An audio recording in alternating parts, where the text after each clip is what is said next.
प्रदेश के 600 करोड़ के बैंक घोटाले में तीसरे आईएएस अफसर प्रदीप कुमार की गिरफ्तारी के बाद अब रडार पर 4 और आईएएस अधिकारी भी हैं। सूत्र बता रहे हैं कि एक एक कर सभी का नंबर आ सकता है। दरअसल आईएएस प्रदीप कुमार की गिरफ्तारी की टाइमिंग को लेकर चर्चा जरूर है। सीबीआई के आरोप और सबूत अपनी जगह पर। सूत्र बता रहे हैं कि जब प्रदीप कुमार को अंडरग्राउंड बताया जा रहा था तब अपने परिचितों से उनके घर जाकर मिलते रहे। अफसर ने बताया कि उन पर दबाव बनाया गया और 2 सीनियर आईएएस ने खुद से ध्यान हटाने के मकसद से उन्हें ही फंसा दिया। यानी इस घोटाले को लेकर भी आईएएस में आपसी खींचतान चल रही है। हरियाणा के करीब 1 दर्जन सरकारी महकमों के आईडीएफसी फर्स्ट बैंक और एयू स्मॉल फाइनेंस बैंक में सबसे पहले जमा करीब 600 करोड़ रुपए के खुर्द-बुर्द और गबन मामले की जांच कर रही सीबीआई ने अब तीसरे आईएएस प्रदीप कुमार को गिरफ्तार करके 2 दिन के रिमांड पर लिया है। उस पर हरियाणा पोल्यूशन कंट्रोल बोर्ड के 169 करोड़ रुपए वित्त विभाग के नियमों के विरुद्ध जाकर आईडीएफसी बैंक में जमा कराने और ऐसा होने में प्रशासनिक फैसले लेने के आरोप हैं। गौरतलब है कि जिन विभागों का रुपया खुर्द-बुर्द हुआ है उनमें किसी एक विभाग की ये गबन होने वाली सबसे बड़ी रकम है जो शेल कंपनी और प्राइवेट बिजनेस में लगाई गई। खास बात यह है कि आईएएस प्रदीप कुमार की गिरफ्तारी उनके रिटायर होने के दिन ही हुई और उनकी लगाई अग्रिम जमानत की याचिका पर 2 जुलाई को हाई कोर्ट में सुनवाई होनी थी।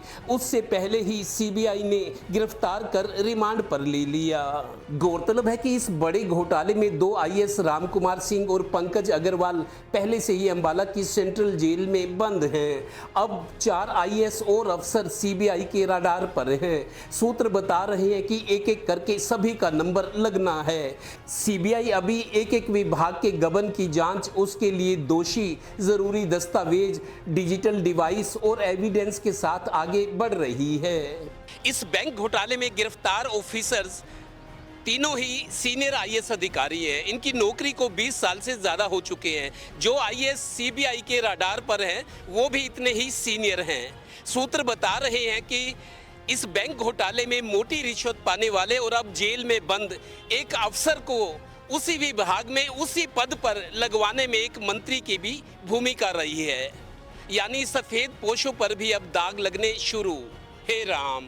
और अब अंदर की बात, ये कहा जा रहा था कि आईएएस प्रदीप कुमार सीबीआई की पूछताछ में सहयोग नहीं कर रहे, वो अंडरग्राउंड हैं। जबकि सूत्र बता रहे हैं कि प्रदीप कुमार गिरफ्तारी के डर से प्रदेश के अलग अलग जिलों में अपने परिचितों के यहाँ छिपे रहे। उन्हें 2 जुलाई को हाई कोर्ट में अपनी अग्रिम जमानत की याचिका पर सुनवाई का इंतजार था। सीबीआई को लगा कि हाई कोर्ट में प्रदीप कुमार को जमानत मिल गई तो बाकी आईएएस को भी ऐसे अग्रिम जमानत मिल सकती है जिससे केस कमजोर हो सकता है। और हाँ, सूत्रों का दावा है कि प्रदीप कुमार ने अपने नज़दीकी लोगों को बताया कि वो ये पैसा ट्रांसफ़र नहीं करना चाह रहे थे, पर पोल्यूशन कंट्रोल बोर्ड में अपने से सीनियर पद पर बैठे एक आईएएस के दबाव में उन्हें ये करना पड़ा।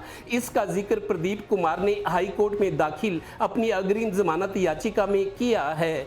प्रदीप कुमार से जुड़े सूत्र बता रहे हैं कि प्रदीप कुमार का आरोप है कि सीएमओ में तैनात रहे एक सीनियर आईएएस अधिकारी और बोर्ड के तत्कालीन सर्वे सर्वा इन दोनों ने मिलकर ही उन्हें फंसाया है। हो सकता है कि 2 दिन की पूछताछ में प्रदीप कुमार ये भी उगल दें। अभी तक तो सीबीआई इस मामले में आरोपी की गिरफ्तारी और पूछताछ के बाद अगले को गिरफ्तार कर रही है। सूत्र ये भी बता रहे हैं कि राम मंदिर ही क्यों, इस मामले में भी अपने प्रदेश में चंपत राय से कई बड़े चंपत राय सामने आ सकते हैं। राजकाज संभालो तो ये किस्से भी साथ साथ चलते हैं। Total news Haryana bureau.